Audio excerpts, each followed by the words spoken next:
Something is happening in Australia's far north, and almost nobody is talking about it. While you are scrolling through your feed, distracted by the latest headlines, one of the largest military buildups in the Southern Hemisphere was quietly unfolding. Over $300 million in U.S. military construction spending is pouring into Northern Australia in 2024 and 2025, transforming the region into America's #1 overseas military construction site. This isn't routine maintenance. This is preparation. But for what? Picture this. The Australian outback, thousands of miles from any major city. Red dirt stretching to the horizon. Endless blue sky. And in the middle of it all, one of the world's most strategic military installations undergoing a massive transformation. RAAF Base Tindal is being upgraded to host up to 6 US B-52 Stratofortress nuclear-capable bombers. These aren't your average aircraft. They are long-range strategic bombers capable of delivering both conventional and nuclear weapons thousands of miles from their base. Wing Commander Fiona Pearce oversees the base. Every morning, she watches as construction crews tee up sections of tarmac larger than football fields. Heavy machinery rumbles across the remote landscape. The sound of progress, or preparation, depending on how you see it. When asked about the importance of Tindal's location, Pearce's response is telling. It provides greater reach into our near region. Translation? From Tindal, military aircraft can reach the South China Sea, the Taiwan Strait, and the entire contested Indo-Pacific region. The scale is staggering.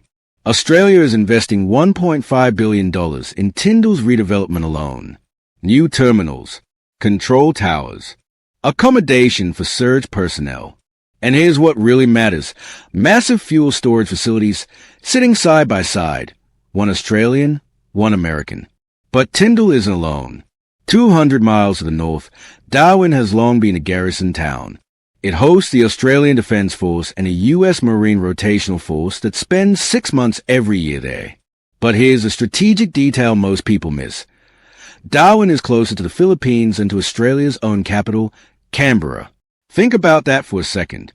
Australia's northern military bases are positioned not to defend Sydney or Melbourne, but to project power into Southeast Asia and the South China Sea. The Darwin mayor, Convet Scalise, supports the expansion, but is honest about the concerns. Some residents worry that hosting the U.S. military could make the city a target. The reality is that we are already a target, Vatskala says. We are the most northern port in Australia. We are the city that serves the gas and oil industry. But the real scale of Australia's military transformation goes far beyond 2 bases. The $50 billion gamble. April 17, 2024. Canberra. Australia's Defence Minister Richard Marles stood before the National Press Club and unveiled something the country had never seen before. Australia's first ever national defence strategy, backed by $50.3 billion in additional defense spending over the next decade. Let that sink in. $50 billion. On top of already record defense budgets. Defense spending will nearly double within 10 years, from roughly $35 billion in 2024 to over $66 billion by 2033. By 2033 to 34, annual defense spending will hit 2.4% of GDP. Levels not seen since the Cold War. Now imagine you're a school teacher in Perth. You wake up, make coffee, check the news. The government announces they are spending $28 to $35 billion over the next decade on long-range strike missiles, including Tomahawk missiles. Meanwhile, your school is working with outdated textbooks and crumbling infrastructure. You can't help but wonder, are we really in that much danger? The answer, according to Australia's government, is yes. The National Defence Strategy doesn't mince words. It explicitly states Australia faces its most complex and challenging strategic environment since the Second World War. The document directly names the threat, China. In November 2024, Australia's Defence Minister made a stark declaration. China is engaged in the biggest military build-up in the world today, and it's happening without strategic reassurance. But talk is one thing. Money reveals true priorities. $76 billion will go to undersea warfare by 2034, with $53 to $63 billion focused on nuclear-powered submarines. That's just one category. Another $69 billion will be spent on surface ships over the next decade. $44 billion goes to transforming the Australian Army into a literal and expeditionary force, think U.S. Marine Corps-style operations. The message is clear. Australia is preparing for a very different kind of future. But what exactly is China doing that justifies this level of response? The numbers from 2024 are jaw-dropping. Taiwan's military tracked China's activities across the region and estimated Beijing spent $21 billion on military exercises in 2024 alone, nearly 40% more than in 2023. Chinese aircraft, including J-10 fighter jets, H-6 bombers, and drones, made nearly 12,000 flights in the region, totaling about 37,000 hours in the air, a 30% increase from the previous year. Imagine the constant roar of jet engines, day after day, week after week. But it's not just the air. Chinese naval vessels made more than 86,000 sailings in 2024, spending over 2 million hours at sea, about a 20% increase from a year before. Where are they going? About 34% of Chinese naval journeys were in the contested South China Sea, 28% in the East China Sea bordering Japan and South Korea, and nearly 14% in the sensitive Taiwan Strait. China isn't just building ships and planes. The Pentagon's 2024 report revealed something more alarming. China had 600 operational nuclear warheads in its stockpile as of mid-2024 and will have over 1,000 operational nuclear warheads by 2030. In April 2025, the world got a front-row seat to China's military capabilities. China conducted massive military exercises codenamed Straight Thunder 2025A around Taiwan, involving the Eastern Theater Command's land, sea, air, and rocket forces. These weren't small drills. The exercises included spot inspections, arrests, interception, and detention scenarios, essentially practicing a blockade of Taiwan. And here's the moment that really got Australia's attention. For the first time in 2025, China's two carrier strike groups, the Liaoning and Shandong, operated together beyond the first island chain in the Western Pacific. The first island chain run from Japan through Taiwan to the Philippines. It's been the traditional boundary of Chinese naval operations. When both carrier groups crossed it simultaneously, every military planner in the region took notice. One of the carrier strike groups even crossed the second island chain for the first time, extending all the way to Guam and beyond. That's when Australia realized something fundamental had changed. September 15, 2021. Australia shocked the world by cancelling a $66 billion submarine deal with France to join AUKUS, a new security partnership with the United States and United Kingdom. The French were furious.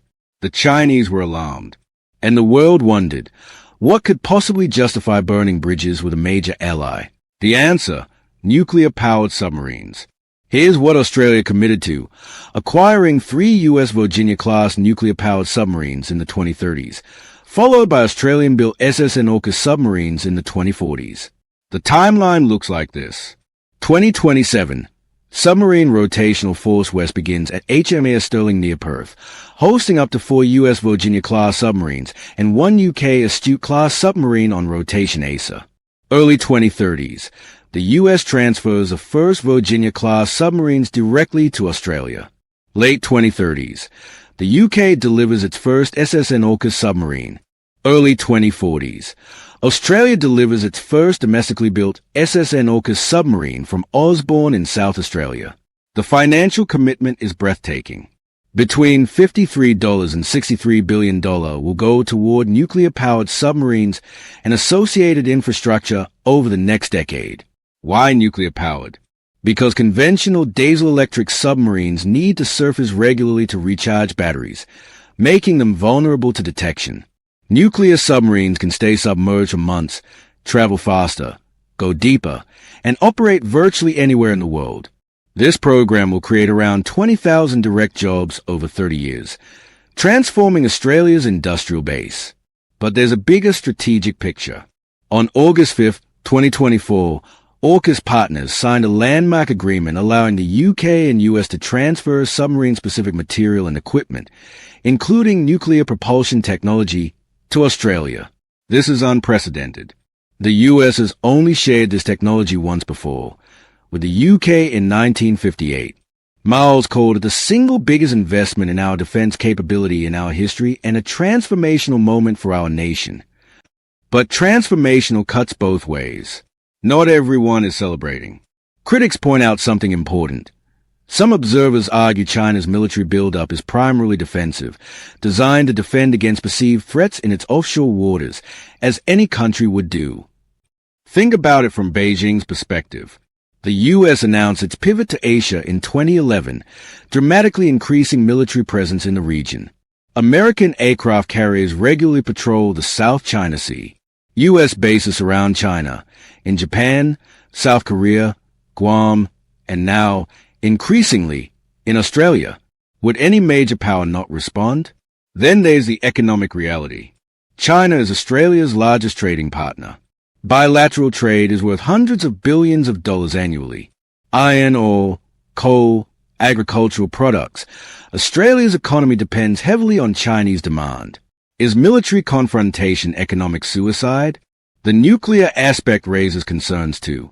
Critics, including Australia's Greens Party, warn about potential loopholes that could lead to uranium enrichment and high-level radioactive waste being stored in Australia. And here's perhaps the biggest problem. Timing. Analysis shows that if war breaks out in the next decade, Australia's military would essentially fight with the force it has today. Most major new capabilities won't arrive until the 2030s or 2040s.